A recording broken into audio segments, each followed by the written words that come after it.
As they got near the entrance while all the paparazzi were snapping photos, Vito Booker got Britney's attention and tried to pressure her to go out with him. Kevin didn't hesitate to insult the man. Vito's facial expression changed instantly. He stared at Kevin fiercely and said, "Who the hell are you talking to? Don't think that you're just special because you're at Britney's side. You're just a stinking bodyguard." "Please show more respect, Mr. Booker. You're talking to the CEO of Williams Media," Charity informed him. "What the hell are you talking about? Your CEO is just a spoiled brat who isn't even old enough to grow a beard," Vito sneered. "And what's he doing wearing sunglasses at night? His future doesn't look that bright to me." "And you don't know how to keep your mouth shut," Kevin said angrily. Actually, Kevin had decided to wear sunglasses so that no one could recognize him. He'd almost pulled it off until he ran into this dumbass Vito Booker. "What the hell did you say?" Vito replied furiously. "So what if you're the head of Williams Media? How many connections could a brat who's still wet behind the ears have anyway?" Then Vito got in Kevin's face and shoved his finger in his chest as he shouted, "I'm not afraid to tell you this. If you know what's good for you, you'll turn Britney over to me right now. Otherwise, Williams Media will disappear from the entertainment industry in a New York minute."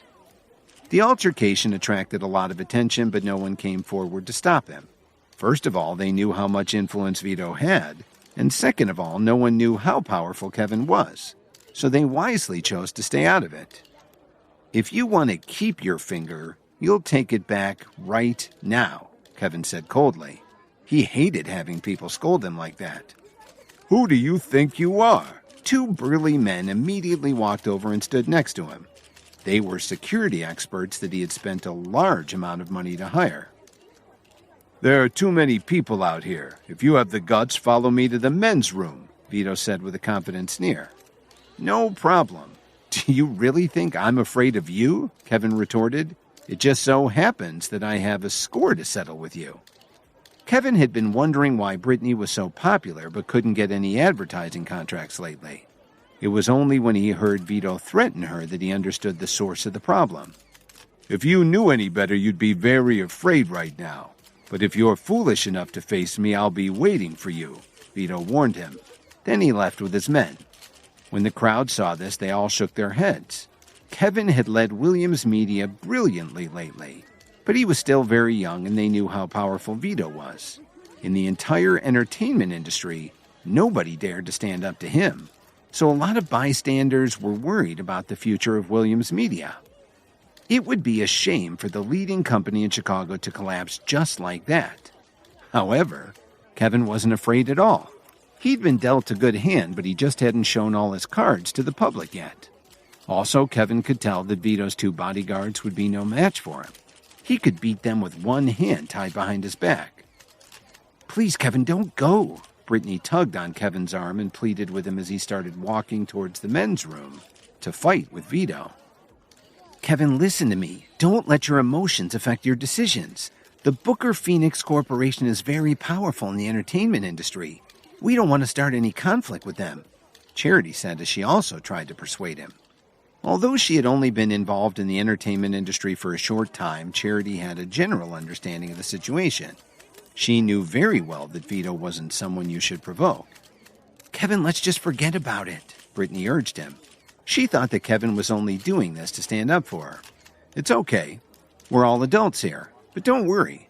We're not going to fight in a public place like this," Kevin said casually. Before Britney and Charity could say anything else, Kevin had already headed to the restroom, which made the two women very anxious. When he walked through the door, Kevin saw Vito lighting up a cigar. His two goons were standing next to him. Then Vito looked at Kevin fearlessly and said, "Since you're the CEO of Williams Media, you must be a reasonable man. Well, I can be reasonable too. We both know you were wrong, so why don't you just apologize and let me have Britney? Then we can forget this whole thing ever happened," Kevin growled as he glared at Vito. Then he walked past him to one of the stalls. "You don't know what's good for you, do you?" His two bodyguards moved in to attack Kevin. "Go ahead, but you're only going to embarrass yourselves," Kevin said calmly as he reached out and quickly grabbed one of the men by the wrist. When he twisted it, the sound of bones breaking echoed throughout the tiled room. The man screamed in pain and dropped to his knees. Kevin tossed him aside and stopped the other man's fist at the same time. He redirected the blow to throw the man against the wall. "Get off me, you clumsy bastard!" Vito roared as he tried to push his bodyguard off of him. But as soon as Vito got to his feet, Kevin turned around and kicked him in the gut. "Are you having fun yet, Vito?" "Damn it!" Vito roared at his bodyguards. "What the hell am I paying you guys for?" The two men were in such pain they struggled to stand up. When they were about to attack Kevin again, he calmly asked them, "Do you really want to go through that again?" Hearing this, the two of them stopped in their tracks and looked at Kevin with fear in their eyes. They had never felt such power. "You're both useless," Vito said as he fought with all his strength to stand up. "You bastard! Williams Media is finished now, and so are you." "Is that so?" Kevin replied as he bent down and lifted Vito off the ground. "And just how are you going to do that?" Then Kevin punched Vito in the stomach, making the man's face twist in agony. "Have you ever had a swirly?" Kevin said as he kicked open the door to one of the toilet stalls. He dragged Vito straight into it. "What are you going to do, you son of a bitch?" Vito gritted his teeth and roared. "You'll know soon," Kevin answered as he grabbed Vito by the hair and shoved his head into the bowl. What made it worse was that the water had that blue disinfectant in it. Vito struggled desperately to pull his face out of the toilet bowl. Kevin suddenly let go of the man's head and took a step back. Vito was relieved to get some air. He turned around and yelled at Kevin with hatred in his eyes. "You're a dead man." Vito stood there with his smug face and his designer suit dripping from blue toilet water, wishing he could cut Kevin into pieces. He'd never suffered such humiliation since the day he was born. "What are you still standing there for? If this guy doesn't die right now, then I'll damn sure kill the two of you," Vito shouted at his bodyguards. After hearing this threat to their lives, the two goons overcame their fear of Kevin and attacked him again. "Don't say I didn't warn you," Kevin growled as he moved to meet their attack. He grabbed the first man by the head and bounced him off the bathroom wall. Then he kneed the guy between the legs. The man's eyes rolled up into his head and he dropped to the floor. It hurt so much he couldn't even scream. Kevin didn't stop there. He quickly turned around and kicked the other man in the crotch, dropping him to the floor in the fetal position. Finally, Kevin walked back over to Vito. He plugged his nose and said, "You know, Mr. Booker, you really could use a bath." "Just wait and see. You're a dead man," Vito growled. "I know. You already said that a minute ago. This is getting kind of boring," Kevin said as he kneed Vito in the crotch. He immediately dropped to the floor and growled, "You son of a bitch." "Such language," Kevin said mockingly. "You know, I think I need to wash your mouth out." Then Kevin grabbed Vito by the collar and pushed his head into the toilet again. While this was going on, Britney and Charity were anxiously waiting outside the bathroom door. "Charity, why don't we just go inside and take a look?" Britney said in a soft voice. "But it's the men's room and there are so many people around," Charity said hesitantly. Even though she said that, she was very worried about Kevin. "But we really can't wait any longer," Britney said anxiously. She really wanted to make sure that Kevin was all right. Charity took a deep breath and seemed to have made up her mind. "Let's go." The two women looked around and opened the men's room door.